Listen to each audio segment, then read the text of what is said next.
Rocky और शायना की कहानी। एक शहर में रॉकी नाम का एक डॉगी रहता था। रॉकी बहुत गरीब था, लेकिन उसका दिल उतना ही अमीर था। अपनी गरीबी पर मात करते हुए वह हमेशा हंसमुख और अच्छे स्वभाव वाला था, इसलिए सभी लोग उसे बहुत पसंद करते थे। बच्चों का तो वह लाडला था। रॉकी शहर के एक कोने में अपनी छोटी सी झोपड़ी में रहता था। उसी शहर में एक और डॉगी रहती थी, शायना। शायना एक अमीर घराने की पालतू डॉगी थी। जैसे उसका मालिक अमीर था, वैसे ही शायना का रहन सहन भी बिल्कुल शाही था। अच्छे कपड़े, अच्छा खाना और पूरी नफासत, जैसे वह भी एक रॉयल डॉगी हो। उधर रॉकी अपना पेट पालने के लिए गैराज में अपने मालिक के साथ छोटी मोटी मदद करता था। उसका मेहनती स्वभाव और मालिक के प्रति लगाव देखकर मालिक भी उसे काम के बदले भरपेट खाना खिलाता था और उसका ख्याल रखता था। दोनों एक दूसरे के अच्छे साथी थे। एक दिन शायना अपने मालिक के साथ गाड़ी की मरम्मत करवाने रॉकी के गैराज आई। तभी रॉकी की नजर पहली बार शायना पर पड़ी और वह उसे देखता ही रह गया।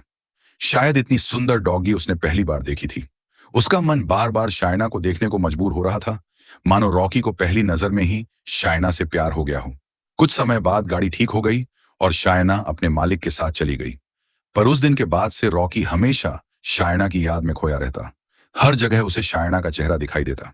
एक सुबह रॉकी सड़क के किनारे बैठा था। तभी उसकी नजर एक डॉगी पर पड़ी। वह शायना ही थी।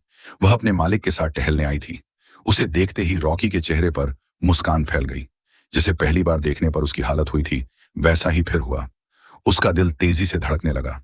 चलते चलते रॉकी भी शायना के पीछे पीछे चलने लगा। शायद उसे अपनी जिंदगी की साथी मिल गई थी और उसे पाने की चाहत में वह उसके पीछे चला गया।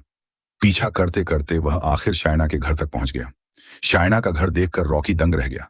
इतना बड़ा चमचमाता घर, मानो सोने हीरे से सजा हो। उसे अपनी हालात पर तरस आने लगा। कहां शायना का इतना अमीर घर और कहां मैं, सड़क किनारे एक छोटी सी झोपड़ी, वह सोचने लगा। यह सोचकर कि शायना और वह कभी बराबर नहीं हो सकते, रॉकी ने अपने दिल से शायना को निकाल देने का फैसला कर लिया। वह भारी कदमों से वापस अपनी झोपड़ी में लौट गया। उसकी आंखें नम थीं। उसे शायना को खोने का बहुत दुख हो रहा था। इसी तरह रॉकी की पहली प्रेम कहानी बिना कहे ही समाप्त हो गई।